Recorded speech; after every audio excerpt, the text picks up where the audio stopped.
What if you had a roadmap for life, a guide to help you navigate even the most challenging times? I believe the Bible offers just that. In periods of uncertainty, God's Word becomes a reliable atlas, giving directions for the path ahead. It's timeless wisdom and truth, life's the way we should go, helping us face life's difficulty with clarity, understanding, and hope. Join us as we study, reflect, and uncover the incredible wisdom found within its pages. Welcome to Reading and Reflection. Hey family, welcome back to Reading and Reflection. I'm your host Kyle, and today we're walking into one of the biggest turning points in the whole Old Testament. We're picking up in Genesis chapter 32 and going all the way through chapter 41. That's a lot of ground. Wrestling in the dark, family drama, betrayal, prison cells, dreams, and a God who keeps working behind the scenes when nobody sees it. Last time, we watched Jacob run from home with a pocket full of fear and a head full of promises. We saw him get a taste of his own medicine with Laban, build a complicated family, and finally hear God say, "It's time, go back." Today, we get to see what happens when a runner has to stop running and face both his past and his God. And once Jacob's story shifts, the focus moves to Joseph, a teenager with big dreams, a flashy coat, and a family that is not ready for his confidence.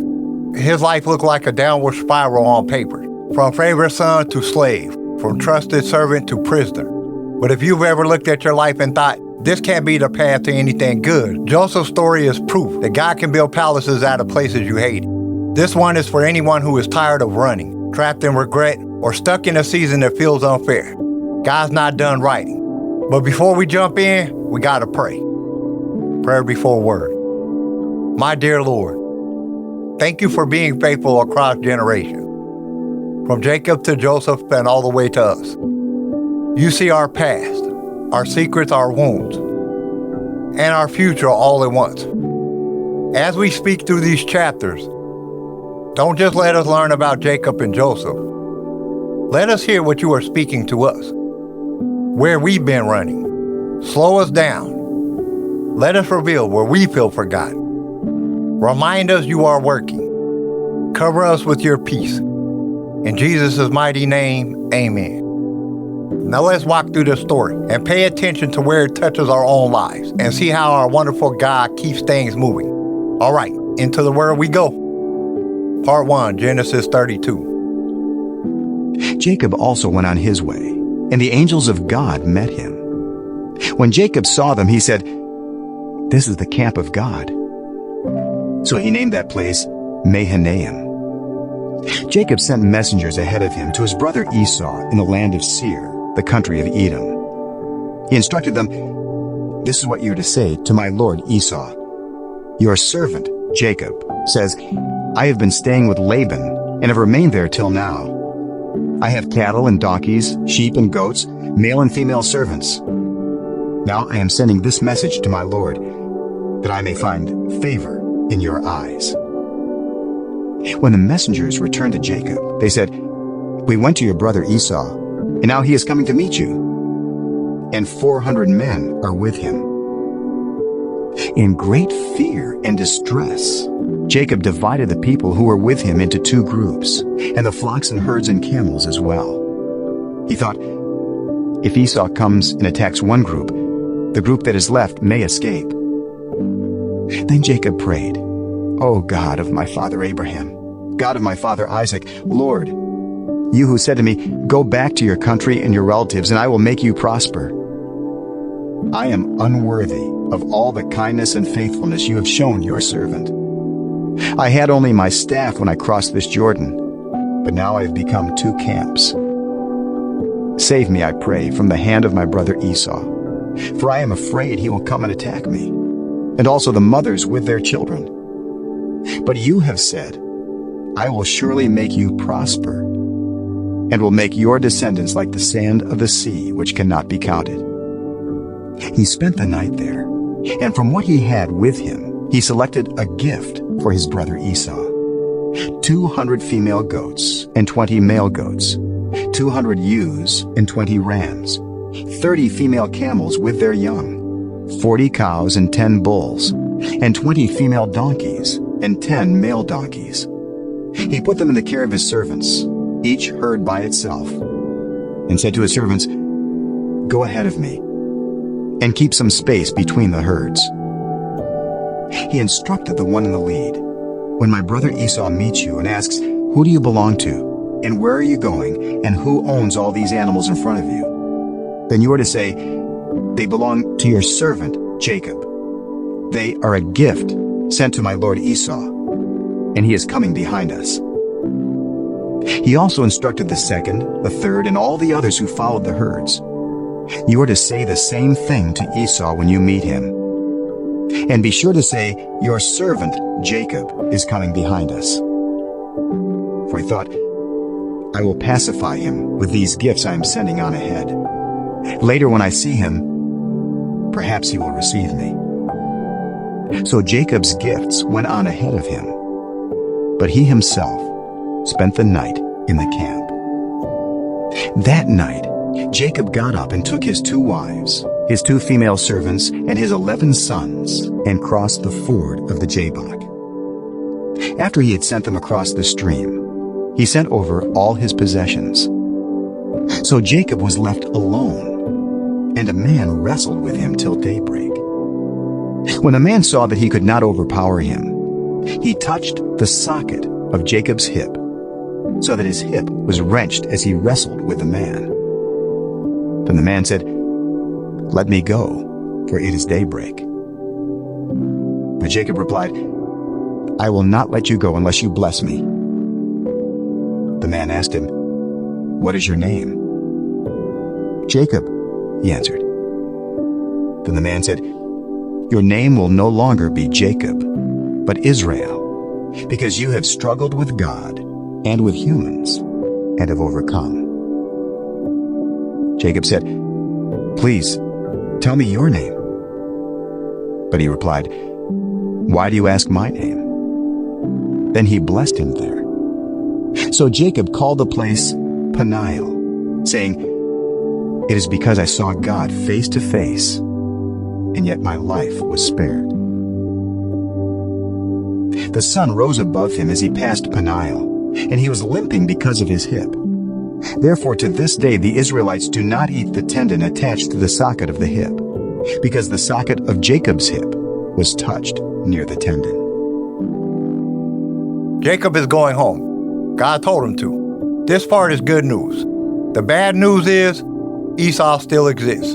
And the last time they were together, Esau was ready to kill him. So Jacob does what Jacob does best. He strategizes. He sends gifts ahead. He splits the camp into groups. He writes a what-if story in his head.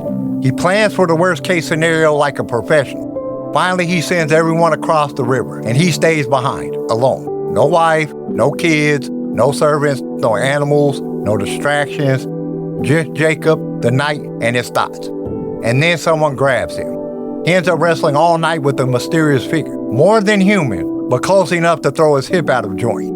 Jacob isn't reciting poetry. He's hanging on for dear life. When daybreak comes, he clings and says, "I'm not letting go unless you bless me." The answer he gets is deeper than money or land. God gives him a new name, Israel, the one who wrestles with God and comes through it. Here's the heart of it. Some of the biggest moments in your walk with God won't feel like worship concerts.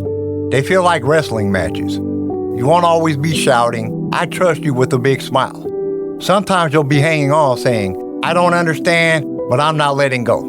And notice this, Jacob walks away blessed, but he also walks away with a limp. That limp is not punishment, it's a reminder. Every step says, "I'm not the same man who ran away. I met God in the struggle." God isn't afraid of your questions, your tears, or your midnight fights. He would rather wrestle with you than watch you walk away. So now let's get to the next part to see what happens. Jacob looked up, and there was Esau coming with his 400 men. So he divided the children among Leah, Rachel, and the 2 female servants. He put the female servants and their children in front, Leah and her children next, and Rachel and Joseph in the rear. He himself went on ahead and bowed down to the ground 7 times as he approached his brother. But Esau ran to meet Jacob and embraced him. He threw his arms around his neck and kissed him, and they wept. Then Esau looked up and saw the women and children. "Who are these with you?" he asked. Jacob answered, "They are the children God has graciously given your servant." Then the female servants and their children approached and bowed down. Next, Leah and her children came and bowed down. Last of all came Joseph and Rachel, and they too bowed down. Esau asked, "What's the meaning of all these flocks and herds I met?" "To find favor in your eyes, my lord," he said. But Esau said, "I already have plenty, my brother. Keep what you have for yourself." "No, please," said Jacob. "If I have found favor in your eyes, accept this gift from me. For to see your face is like seeing the face of God, now that you have received me favorably. Please accept the present that was brought to you. For God has been gracious to me, and I have all I need." And because Jacob insisted, Esau accepted it.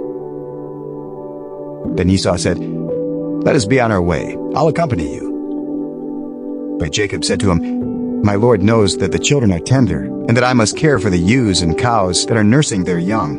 If they are driven hard just one day, all the animals will die. So let my lord go on ahead of his servant, while I move along slowly at the pace of the flocks and herds before me, and the pace of the children, until I come to my lord in Seir." Esau said, "Then let me leave some of my men with you." "But why do that?" Jacob asked. "Just let me find favor in the eyes of my lord." So that day Esau started on his way back to Seir. Jacob, however, went to Succoth, where he built a place for himself and made shelters for his livestock. That is why the place is called Succoth.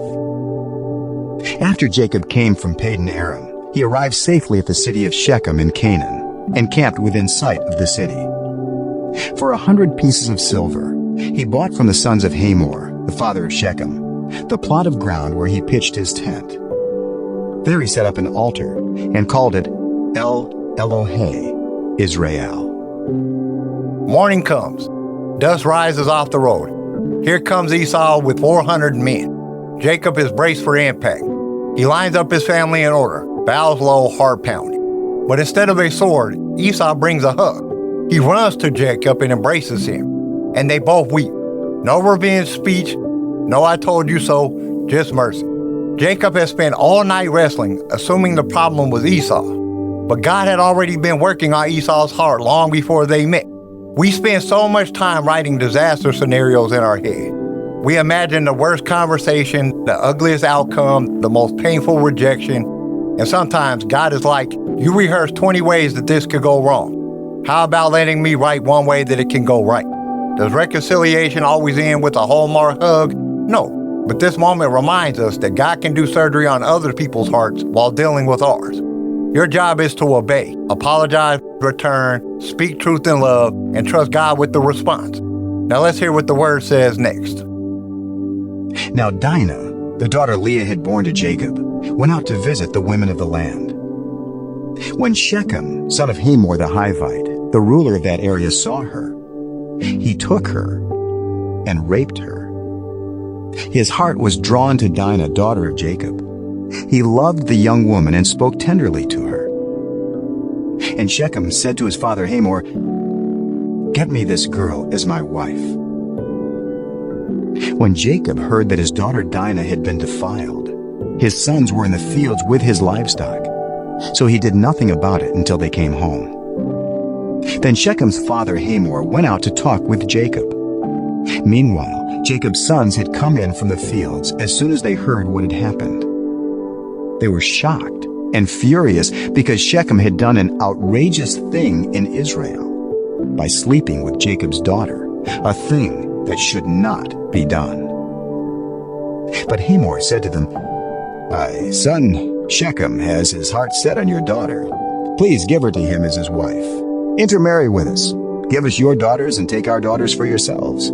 You can settle among us. The land is open to you. Live in it, trade in it, and acquire property in it." Then Shechem said to Dinah's father and brothers, "Let me find favor in your eyes, and I will give you whatever you ask. Make the price for the bride and the gift I am to bring as great as you like, and I'll pay whatever you ask me. Only give me the young woman as my wife." Because their sister Dinah had been defiled, Jacob's sons replied deceitfully as they spoke to Shechem and his father Hamor. They said to them, "We can't do such a thing. We can't give our sister to a man who is not circumcised. That would be a disgrace to us. We will enter into an agreement with you on one condition only, that you become like us by circumcising all your males. Then we will give you our daughters and take your daughters for ourselves. We'll settle among you and become one people with you. But if you will not agree to be circumcised, we'll take our sister and go." Their proposal seemed good to Hamor and his son Shechem. The young man, who was the most honored of all his father's family, lost no time in doing what they said, because he was delighted with Jacob's daughter. So Hamor and his son Shechem went to the gate of their city to speak to the men of their city. "These men are friendly toward us," they said. "Let them live in our land and trade in it. The land has plenty of room for them. We can marry their daughters and they can marry ours. But the men will agree to live with us as one people, only on the condition that our males be circumcised, as they themselves are. Won't their livestock, their property, and all their other animals become ours? So let us agree to their terms, and they will settle among us."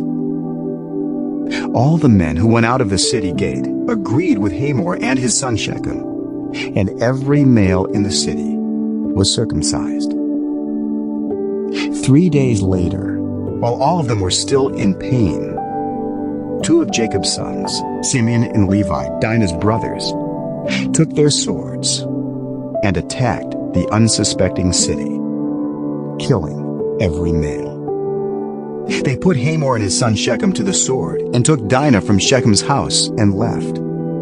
The sons of Jacob came upon the dead bodies and looted the city where their sister had been defiled. They seized their flocks and herds and donkeys and everything else of theirs in the city and out in the fields. They carried off all their wealth and all their women and children, taking as plunder everything in the houses. Then Jacob said to Simeon and Levi, "You have brought trouble on me by making me obnoxious to the Canaanites and Perizzites, the people living in this land. We are few in number, and if they join forces against me and attack me, I and my household will be destroyed." But they replied, "Should he have treated our sister like a prostitute?"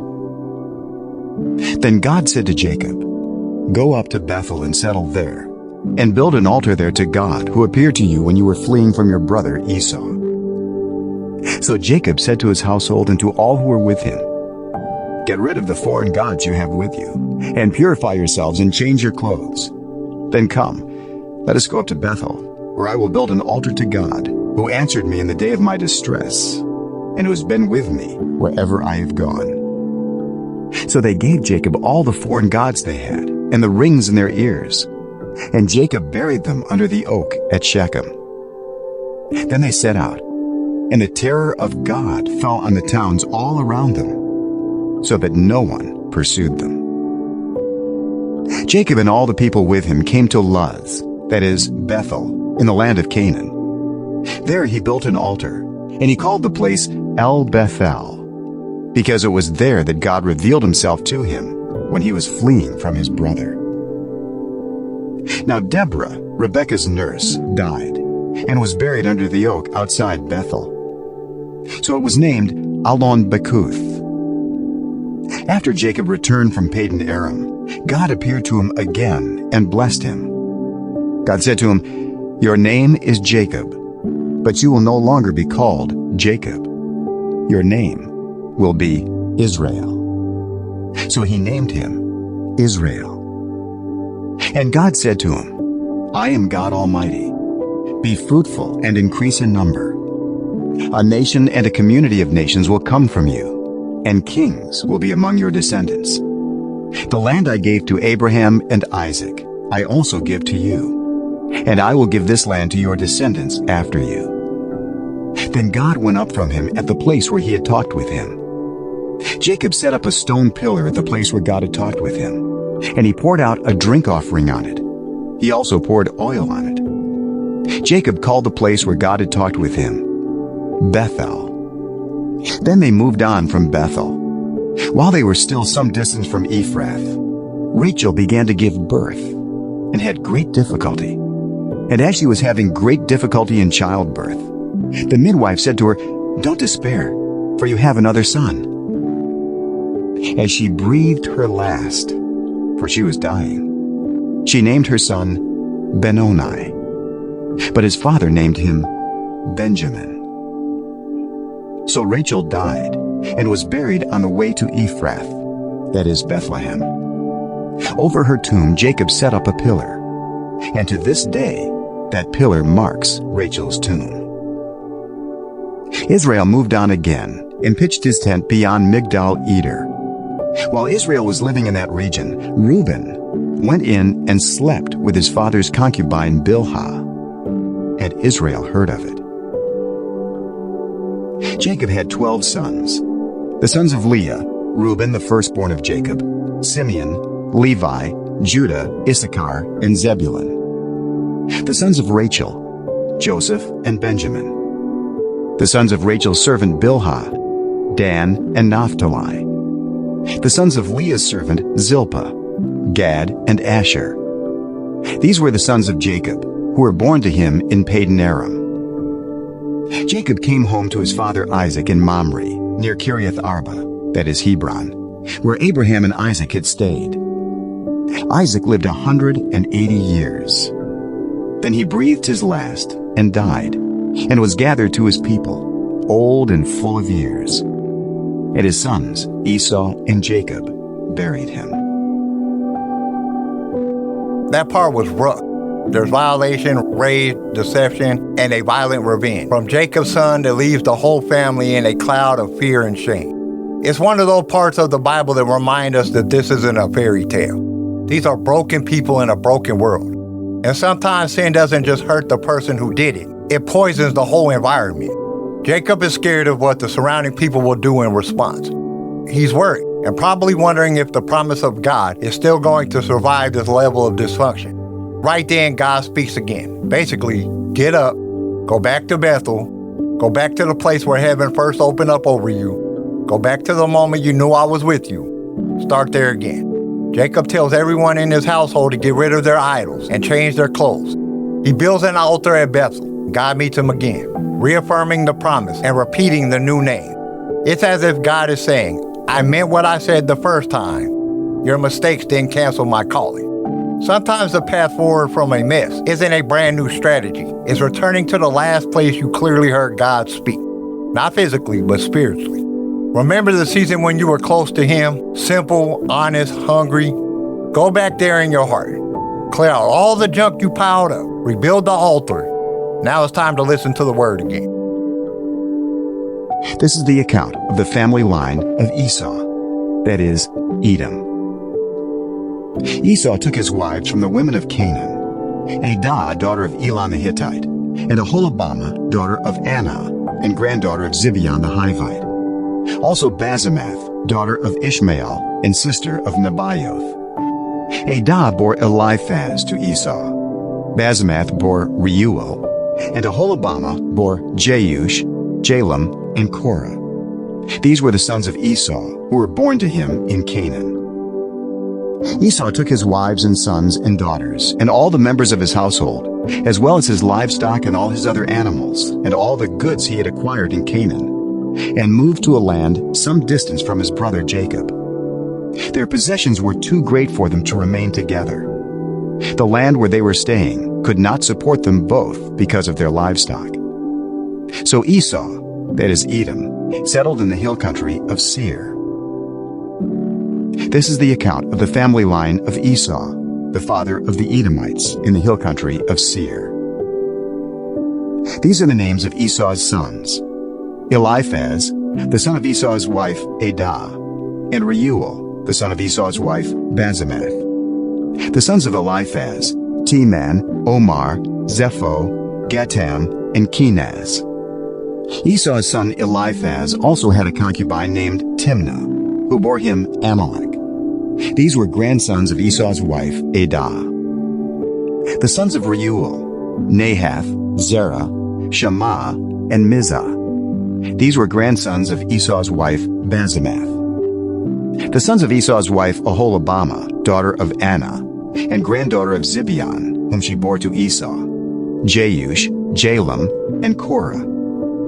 These were the chiefs among Esau's descendants, the sons of Eliphaz, the firstborn of Esau, chiefs Teman, Omar, Zepho, Kenaz, Korah, Gatam, and Amalek. These were the chiefs descended from Eliphaz and Edom. They were grandsons of Adah. The sons of Esau's son Reuel, chiefs Nahath, Zerah, Shema, and Mizah. These were the chiefs descended from Reuel in Edom. They were grandsons of Esau's wife Basemath. The sons of Esau's wife Oholibamah, chiefs Jeush, Jalam, and Korah. These were the chiefs descended from Esau's wife Oholibamah, daughter of Anah. These were the sons of Esau, that is Edom, and these were their chiefs. These were the sons of Seir the Horite, who were living in the region: Lotan, Shobal, Zibeon, Anah, Dishon, Ezer, and Dishan. These sons of Seir in Edom were Horite chiefs. The sons of Lotan, Hori and Homam. Timnah was Lotan's sister. The sons of Shobal, Alvan, Manahath, Ebal, Shepho, and Onam. The sons of Zibeon, Aiah, and Anah. This is the Anah who discovered the hot springs in the desert while he was grazing the donkeys of his father Zibeon. The children of Anah, Dishon, and Oholibamah, daughter of Anah. The sons of Dishon, Hemdan, Eshban, Ithran, and Karan. The sons of Ezer, Bilhan, Zayavin, and Achan. The sons of Dishan, Uz, and Aran. These were the Horite chiefs: Lotan, Shobal, Zibeon, Anah, Dishon, Ezer, and Dishan. These were the Horite chiefs, according to their divisions, in the land of Seir. These were the kings who reigned in Edom before any Israelite king reigned. Bela, son of Beor, became king of Edom. His city was named Dinhabah. When Bela died, Jobab, son of Zerah from Bozrah, succeeded him as king. When Jobab died, Husham from the land of the Temanites succeeded him as king. When Husham died, Hadad, son of Bedad, who defeated Midian in the country of Moab, succeeded him as king. His city was named Avith. When Hadad died, Samlah from Mesreka succeeded him as king. When Samlah died, Shaul from Rehoboth on the river succeeded him as king. When Shaul died, Baal-Hanan, son of Akbor, succeeded him as king. When Baal-Hanan, son of Akbor, died, Hadad succeeded him as king. His city was named Payu, and his wife's name was Mehetabel, daughter of Matred, the daughter of Me-Zahab. These were the chiefs descended from Esau by name, according to their clans and regions: Timnah, Alvah, Jetheth, Oholibamah, Elah, Pinon, Kenaz, Teman, Mibzar, Magdiel, and Iram. These were the chiefs of Edom, according to their settlements in the land they occupied. This is the family line of Esau, the father of the Edomites. Genesis 36 lists Esau's descendants: chiefs, lands, kings. It's like scrolling a long list of names you can't pronounce and wondering why this is in the Bible. But buried in that list is a reminder: God is big enough to bless multiple branches of a family, even when the spotlight is on one. Esau becomes a nation. God doesn't forget him. The promise of Jacob doesn't require God to hate Esau. That's good news for us, because we get weird sometimes. We think God is for them. He must be less for me. But his faithfulness does not run on limited supply. Your calling doesn't empty mine. There's enough grace, enough purpose, enough promise to go around. All right, open your ears for the word as we get back to the next part. Jacob lived in the land where his father had stayed, the land of Canaan. This is the account of Jacob's family line. Joseph, a young man of 17, was tending the flocks with his brothers, the sons of Bilhah and the sons of Zilpah, his father's wives. And he brought their father a bad report about them. Now Israel loved Joseph more than any of his other sons, because he had been born to him in his old age. And he made an ornate robe for him. When his brothers saw that their father loved him more than any of them, They hated him and could not speak a kind word to him. Joseph had a dream, and when he told it to his brothers, they hated him all the more. He said to them, "Listen to this dream I had. We were binding sheaves of grain out in the field when suddenly my sheaf rose and stood upright, while your sheaves gathered around mine and bowed down to it." His brothers said to him, "Do you intend to reign over us? Will you actually rule us?" And they hated him all the more because of his dream and what he had said. Then he had another dream, and he told it to his brothers. "Listen," he said, "I had another dream, and this time the sun and moon and 11 stars were bowing down to me." When he told his father as well as his brothers, his father rebuked him and said, "What is this dream you had? Will your mother and I and your brothers actually come and bow down to the ground before you?" His brothers were jealous of him, but his father kept the matter in mind. Now his brothers had gone to graze their father's flocks near Shechem. And Israel said to Joseph, "As you know, your brothers are grazing the flocks near Shechem. Come, I'm going to send you to them." "Very well," he replied. So he said to him, "Go and see if all is well with your brothers and with the flocks, and bring word back to me." Then he sent him off from the valley of Hebron. When Joseph arrived at Shechem, a man found him wandering around in the fields and asked him, "What are you looking for?" He replied, "I'm looking for my brothers. Can you tell me where they are grazing their flocks?" "They have moved on from here," the man answered. "I heard them say, 'Let's go to Dothan.'" So Joseph went after his brothers and found them near Dothan.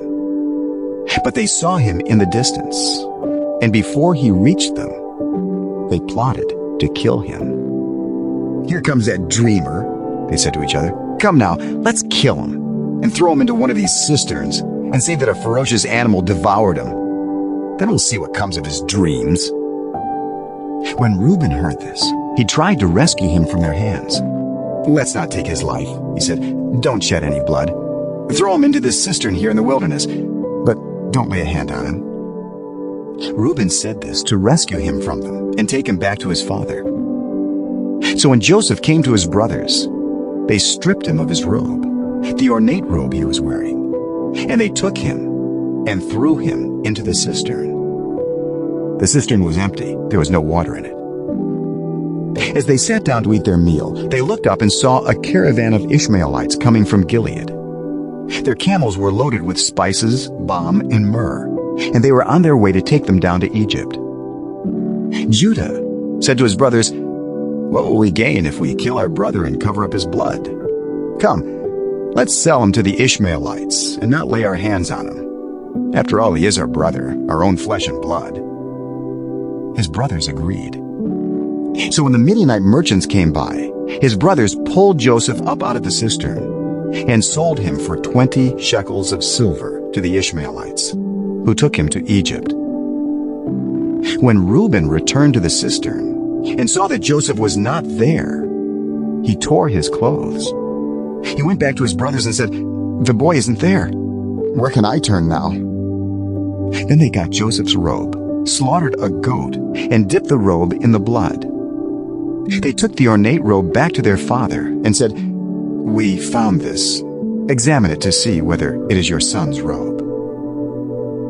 He recognized it and said, "It is my son's robe. Some ferocious animal has devoured him. Joseph has surely been torn to pieces." Then Jacob tore his clothes, put on sackcloth, and mourned for his son many days. All his sons and daughters came to comfort him, but he refused to be comforted.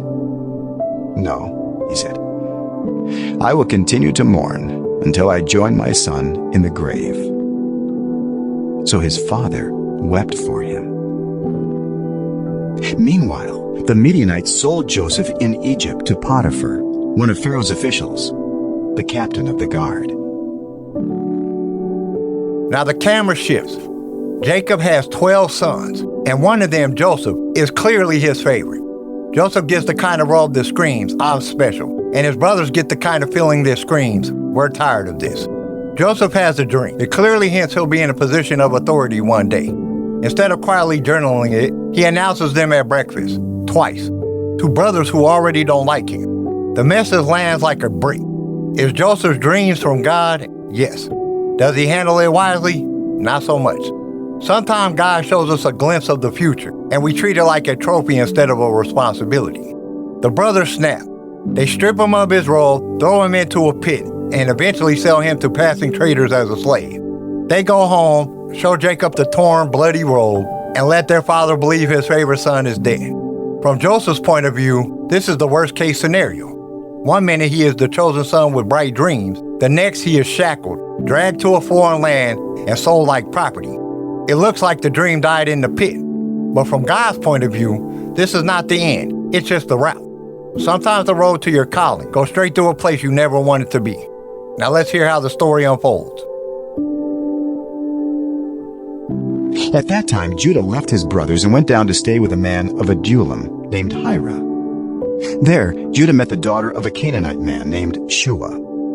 He married her and made love to her. She became pregnant and gave birth to a son who was named She conceived again and gave birth to a son and named him Onan. She gave birth to still another son and named him Shelah. It was at Kezib that she gave birth to him. Judah got a wife for his firstborn, and her name was Tamar.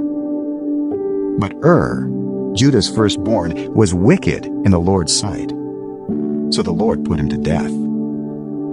Then Judah said to Onan, "Sleep with your brother's wife and fulfill your duty to her as a brother-in-law to raise up offspring for your brother."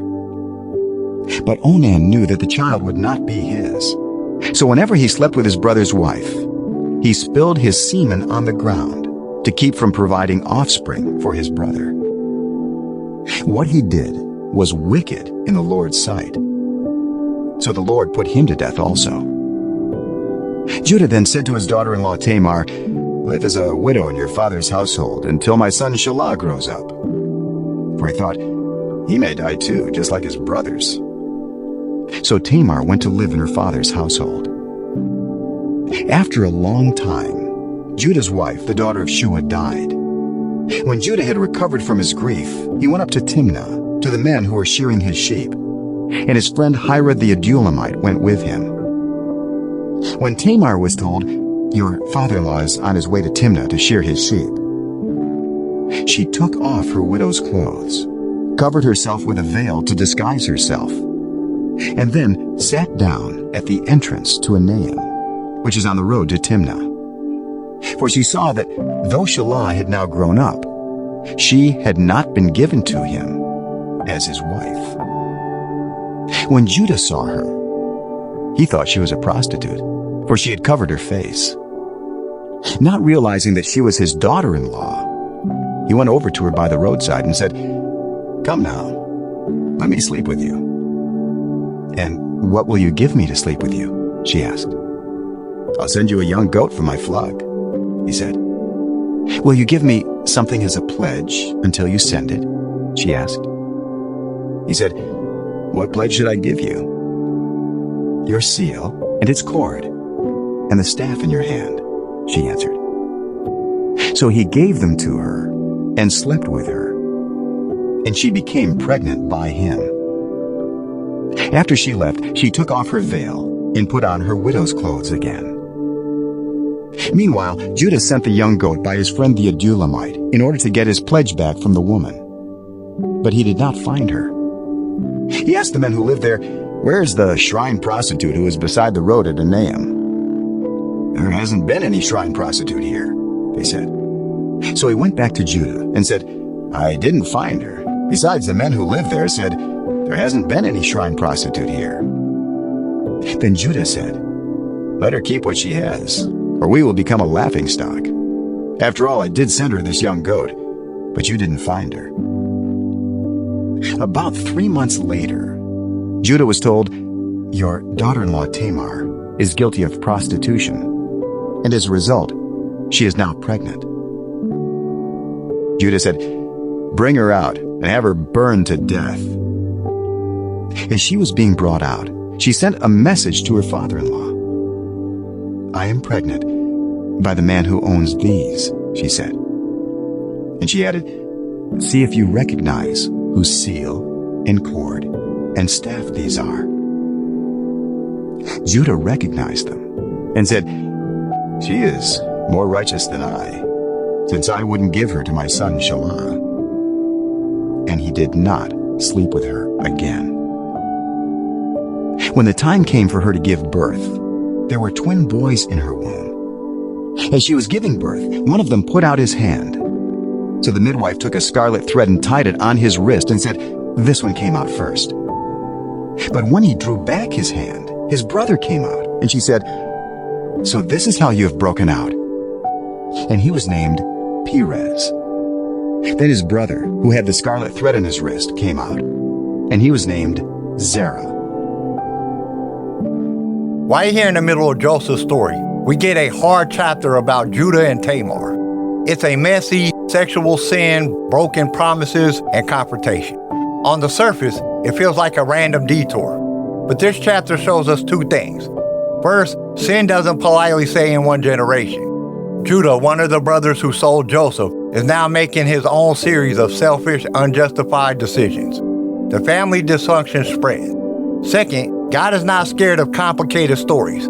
Tamar is wrong and pushed to the side, yet God still weaves her into the lineage of King David and eventually Jesus. It doesn't excuse anyone's sin, but it does shout this: God can bring redemption out of stories that look permanently stained. If your past makes you feel disqualified, look at the family Jesus came through. God doesn't sanitize history, He redeems it.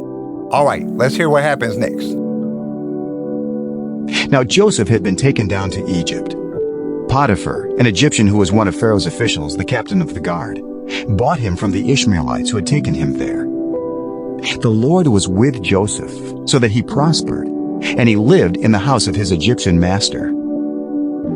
When his master saw that the Lord was with him, and that the Lord gave him success in everything he did, Joseph found favor in his eyes and became his attendant.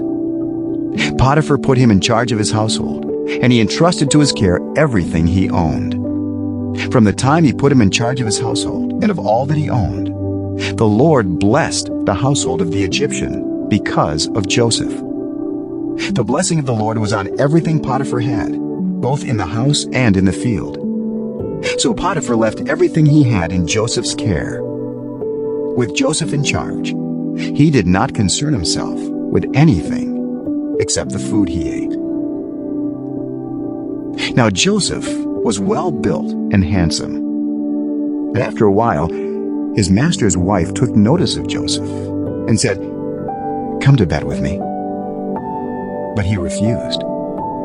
"With me in charge," he told her, "my master does not concern himself with anything in the house. Everything he owns he has entrusted to my care. No one is greater in this house than I am. My master has withheld nothing from me except you, because you are his wife. How then could I do such a wicked thing and sin against God?" And though she spoke to Joseph day after day, he refused to go to bed with her or even be with her. One day he went into the house to attend to his duties, and none of the household servants was inside.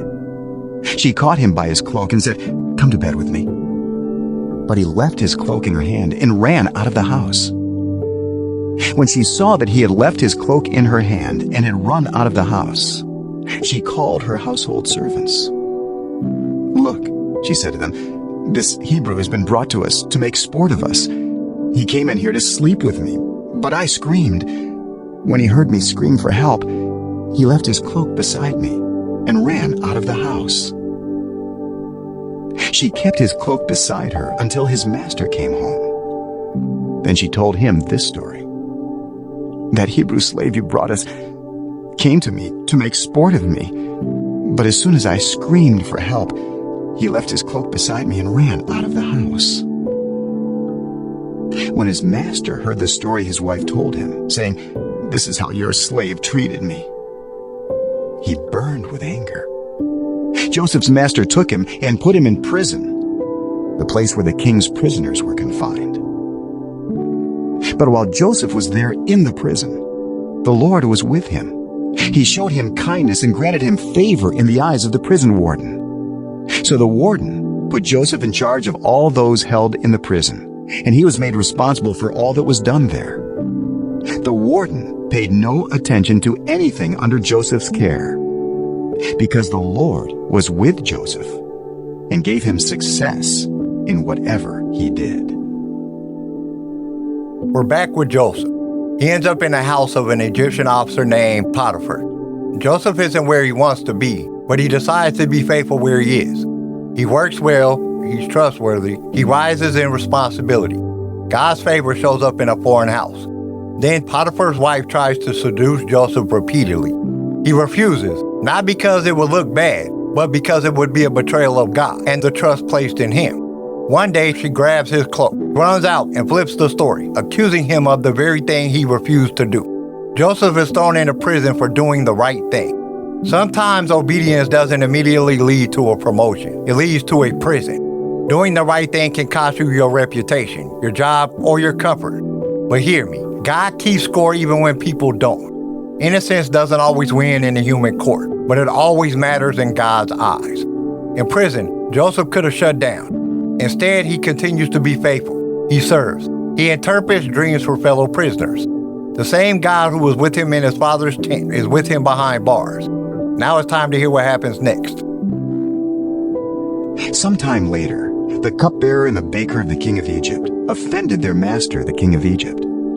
Pharaoh was angry with his two officials, the chief cupbearer and the chief baker, and put them in custody in the house of the captain of the guard, in the same prison where Joseph was confined. The captain of the guard assigned them to Joseph, and he attended them. After they had been in custody for some time, each of the two men, the cupbearer and the baker of the king of Egypt, who were being held in prison, had a dream the same night, and each dream had a meaning of its own. When Joseph came to them the next morning, he saw that they were dejected. So he asked Pharaoh's officials who were in custody with him in his master's house, "Why do you look so sad today?" "We both had dreams," they answered, "but there is no one to interpret them." Then Joseph said to them, "Do not interpretations belong to God? Tell me your dreams." So the chief cupbearer told Joseph his dream. He said to him, "In my dream I saw a vine in front of me, and on the vine were 3 branches. As soon as it budded, it blossomed, and its clusters ripened into grapes. Pharaoh's cup was in my hand. I took the grapes, squeezed them into Pharaoh's cup, and put the cup in his hand." "This is what it means," Joseph said to him. "The 3 branches are 3 days. Within 3 days, Pharaoh will lift up your head and restore you to your position, and you will put Pharaoh's cup in his hand, just as you used to do when you were his cupbearer. But when all goes well with you, remember me and show me kindness. Mention me to Pharaoh and get me out of this prison. I was forcibly carried off from the land of the Hebrews, and even here I have done nothing to deserve being put in a dungeon." When the chief baker saw that Joseph had given a favorable interpretation, he said to Joseph, "I too had a dream. On my head were 3 baskets of bread. In the top basket were all kinds of baked goods for Pharaoh, but the birds were eating them out of the basket on my head." "This is what it means," Joseph said. "The 3 baskets are 3 days. Within 3 days, Pharaoh will lift off your head and impale your body on a pole, and the birds will eat away your flesh." Now the 3rd day was Pharaoh's birthday, and he gave a feast for all his officials. He lifted up the heads of the chief cupbearer and the chief baker in the presence of his officials. He restored the chief cupbearer to his position, so that he once again put the cup into Pharaoh's hand. But he impaled the chief baker, just as Joseph had said to them in his interpretation. The chief cupbearer, however, did not remember Joseph. He forgot him. Joseph interprets dreams for 2 of Pharaoh's officials in prison, one destined for restoration, one for judgment. The one who would be released, Joseph says, "Please remember me." The man goes free and forgets Joseph completely. Have you ever felt that? You pour into someone, help them, stand by them, and when they get their breakthrough, you don't even get a text back. Joseph stays right where he is, waiting, while life moves on above his head. But that silence isn't abandonment, it's timing. Joseph's gift is real. God's plan is real. The problem is, if Joseph had been released too early, he might have gone home or missed a bigger calling. Sometimes what feels like delay is actually God holding you in the right position until the door that really matters opens. Okay, let's hear where the story goes next. When 2 full years had passed, Pharaoh had a dream. He was standing by the Nile when out of the river there came up 7 cows, sleek and fat, and they grazed among the reeds. After them, 7 other cows, ugly and gaunt, came up out of the Nile and stood beside those in the riverbank. And the cows that were ugly and gaunt ate up the 7 sleek fat cows. Then Pharaoh woke up. He fell asleep again and had a second dream. 7 heads of grain, healthy and good, were growing on a single stalk. After them, 7 other heads of grain sprouted, thin and scorched by the east wind. The thin heads of grain swallowed up the 7 healthy full heads. Then Pharaoh woke up. It had been a dream. In the morning, his mind was troubled.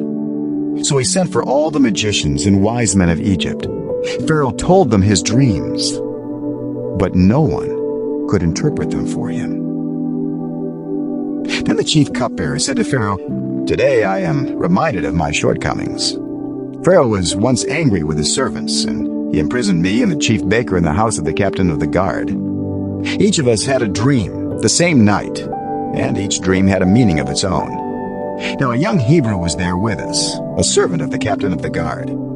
We told him our dreams, and he interpreted them for us, giving each man the interpretation of his dream. And things turned out exactly as he interpreted them to us. I was restored to my position, and the other man was impaled." So Pharaoh sent for Joseph, and he was quickly brought from the dungeon. When he had shaved and changed his clothes, he came before Pharaoh. Pharaoh said to Joseph, "I had a dream, and no one can interpret it. But I have heard it said of you that when you hear a dream, you can interpret it." "I cannot do it," Joseph replied to Pharaoh, "but God will give Pharaoh the answer he desires." Then Pharaoh said to Joseph, "In my dream, I was standing on the bank of the Nile, when out of the river there came up 7 cows, fat and sleek, and they grazed among the reeds. After them, 7 other cows came up, scrawny and very ugly and lean. I had never seen such ugly cows in all the land of Egypt. The lean, ugly cows ate up the 7 fat cows that came up first. But even after they ate them, no one could tell that they had done so. They looked just as ugly as before. Then I woke up. In my dream, I saw 7 heads of grain, full and good, growing on a single stalk. After them, 7 other heads sprouted, withered and thin and scorched by the east wind. The thin heads of grain swallowed up the 7 good heads. I told this to the magicians, but none of them could explain it to me." Then Joseph said to Pharaoh, "The dreams of Pharaoh are one and the same. God has revealed to Pharaoh what he is about to do. The 7 good cows are 7 years, and the 7 good heads of grain are 7 years. It is one and the same dream. The 7 lean, ugly cows that came up afterward are 7 years, and so are the 7 worthless heads of grain scorched by the east wind. They are 7 years of famine. It is just as I said to Pharaoh. God has shown Pharaoh what he is about to do. 7 years of great abundance are coming throughout the land of Egypt. But 7 years of famine will follow them. Then all the abundance in Egypt will be forgotten, and the famine will ravage the land. The abundance in the land will not be remembered, because the famine that follows it will be so severe. The reason the dream was given to Pharaoh in 2 forms is that the matter has been firmly decided by God, and God will do it soon. And now, let Pharaoh look for a discerning and wise man and put him in charge of the land of Egypt. Let Pharaoh appoint commissioners over the land to take 1/5 of the harvest of Egypt during the 7 years of abundance. They should collect all the food of these good years that are coming and store up the grain under the authority of Pharaoh to be kept in the cities for food. This food should be held in reserve for the country to be used during the 7 years of famine that will come upon Egypt, so that the country may not be ruined by the famine. The plan seemed good to Pharaoh and to all his officials. So Pharaoh asked them, "Can we find anyone like this man, one in whom is the Spirit of God?" Then Pharaoh said to Joseph, "Since God has made all this known to you, there is no one so discerning and wise as you. You shall be in charge of my palace, and all my people are to submit to your orders. Only with respect to the throne will I be greater than you." So Pharaoh said to Joseph, "I hereby put you in charge of the whole land of Egypt." Then Pharaoh took his signet ring from his finger and put it on Joseph's finger. He dressed him in robes of fine linen and put a gold chain around his neck. He had him ride in a chariot as his second in command, and people shouted before him, "Make way." Thus he put him in charge of the whole land of Egypt. Then Pharaoh said to Joseph, "I am Pharaoh, but without your word, no one will lift hand or foot in all Egypt." Pharaoh gave Joseph the name Zaphenath-Paneah, and gave him Asenath, daughter of Potipherah, priest of On, to be his wife. And Joseph went throughout the land of Egypt. Joseph was 30 years old when he entered the service of Pharaoh, king of Egypt. And Joseph went out from Pharaoh's presence and traveled throughout Egypt. During the 7 years of abundance, the land produced plentifully. Joseph collected all the food produced in those 7 years of abundance in Egypt and stored it in the cities. In each city, he put the food grown in the fields surrounding it. Joseph stored up huge quantities of grain, like the sand of the sea. It was so much that he stopped keeping records because it was beyond measure. Before the years of famine came, 2 sons were born to Joseph by Asenath, daughter of Potipherah, priest of On. Joseph named his firstborn Manasseh, and said, "It is because God has made me forget all my trouble and all my father's household." The second son he named Ephraim, and said, "It is because God has made me fruitful in the land of my suffering." The 7 years of abundance in Egypt came to an end, and the 7 years of famine began, just as Joseph had said. There was famine in all the other lands, but in the whole land of Egypt there was food. When all Egypt began to feel the famine, the people cried to Pharaoh for food. Then Pharaoh told all the Egyptians, "Go to Joseph and do what he tells you." When the famine had spread over the whole country, Joseph opened all the storehouses and sold grain to the Egyptians, for the famine was severe throughout Egypt. And all the world came to Egypt to buy grain from Joseph, because the famine was severe everywhere. 2 full years later, Pharaoh has a disturbing dream nobody can interpret. Suddenly, the ex-prisoner who forgot about Joseph remembers him. Joseph is rushed out of prison, cleaned up, brought before Pharaoh, and asked to explain the dream. Joseph doesn't use this moment to show off. He doesn't say, "Finally, someone recognizes my talent." He points straight to God as the source of his interpretations. He listens, explains the meaning, and then offers wise advice on how to prepare for the coming seasons of plenty and famine. Pharaoh and his team are so impressed that Joseph goes from prisoner to second in command over Egypt in 1 day. Prison closed in the morning, world rose by night. That's not just a promotion, that's God flipping the whole script. Joseph didn't become a leader overnight. Though God had been training him, learning administration in Potiphar's house, learning resilience in prison, learning to serve others in their lowest moments. None of it is wasted. If you're in a season that feels like this cannot possibly be relevant, Joseph's story says, God is not wasting this. He is building things in you that the future will require. Now let's break down what this journey has taught us. Genesis 32 through 41 is a crash course. It's what it looks like to walk with God who never lets go. Jacob runs, wrestles, limps, and finally surrenders. God meets him in the dark. changes his name, and walks him into reconciliation he never saw coming. Joseph is favored, thrown away, bought, framed, locked up, forgotten, remembered, and finally elevated. Through every twist, God is quietly moving the story towards redemption, not just for Joseph, but for nations. Let's make this simple. God is not scared of your past. God is not limited by your presence. God is already standing in your future.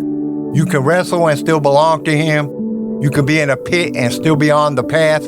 You can be forgotten by people and still be held in God's plan. If He is weaving purpose through Jacob's fear and Joseph's suffering, He can absolutely weave it through your life too. And all you have to do is stay faithful. Now, I think this would be a great time to pray us out of this episode. Father God, thank you for the story of Jacob and Joseph, for the wrestling, the hugs we never saw coming, the pits, the prisons, and the palaces. Thank you that you don't let go, even when we run, even when we doubt, even when we feel forgotten. For those listening who feel like Jacob, wrestling in the dark, give them courage to hold on to you until the blessing comes. For those who feel like Joseph in the pit or in the prison, remind them that you are still working, still present, still writing. Heal old family wounds. Bring reconciliation where it seems impossible. Give us strength to choose integrity even when it costs us, and the patience to trust your timing when nothing seems to move. We give you our story, past, present, and future. In Jesus' name, amen. And that's Genesis 32 through 41, family. One long, wild reminder that God walks into dark nights, into broken families, into unjust prisons, into confusing seasons, and He keeps on working when we can't see a thing. Here's your challenge. Where are you wrestling with God? Talk to Him honestly about it. Where do you feel in the pit? Ask Him what He might be building in you there. Who do you need to move towards for settlement, or at least release? Remember, the same God who renamed Jacob and raised up Joseph is still telling stories today. Yours is one of them. Until next time, keep reflecting, keep trusting, and keep walking. God has not let go of you yet. Thank you for spending this time with us on Reading and Reflection. Our prayer is that today's episode reminds you that God's Word is living, powerful, and meant to shape our everyday lives. If you would like to continue the journey, be sure to follow us on your favorite podcast platform. And if this show has encouraged you, please leave a 5-star review. It truly helps us share God's Word with even more people. Special thanks to Owen Gardner for reading the scripture and Theodore Thompson for sound design. This podcast is created and produced by Quentin McDaniel, distributed by Swaycast Network, and is a Pickfield Media production. I am your host, Kyle. Until next time, stay encouraged, stay in the Word, and let God lead the way.